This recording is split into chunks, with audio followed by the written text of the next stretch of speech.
एकटा लड़की के इंस्टाग्राम पर मैसेज आयल, बहुते मैसेज रहे, 2-3 छिट्टा। तो हम रिप्लाई कऽ देलिए। प्रोफाइल फोटो देखलिए, इतनी टा के देखाई छे, बड़ सुंदर लागल।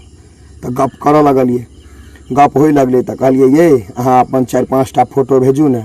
तो 40-50 टा फोटो भेज देलक। आ फोटो देखलिए से ऐश्वर्या राय हमरा बुझायल से सुंदर जे हम गप केनाइ शुरू कऽ देलिए।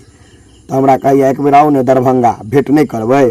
हम कहलिए हाँ हाँ जरूर आएब। गेलहुँ दरभंगा भेंट करे ले।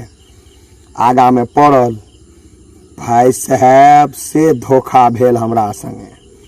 वो आगा में जे आयल से कतौ हमरा देखाई छले ऐश्वर्या राय, आ सामने में जे आयल से एकदम बुझियो जे विचित्र विकट बेकार।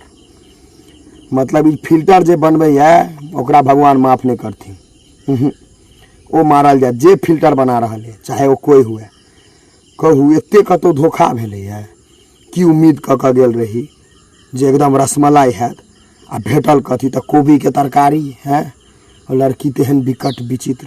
हमरा तक पेट्रोल के पाई सेहो बुढ़ि गेल, बुझलिए। आ ओकरा ले एकटा टॉफी लऽ गेल रही से जेबीए में रखने रह गेलहुँ, अपने आबि कऽ खा लेलहुँ। कहलिए तेल के पाई तऽ बुढ़बे कैल, आ टॉफी के पाई किया बुढ़ाएब नहीं। बाप रे, मतलब फिल्टर से तेहन धोखा दै छै ई सब। नरको में वास नहीं हेतै एकरा सबके। भगवान तऽ बड्ड मारि मारथिन ऊपर में एकरा सबके, झूठी सबके।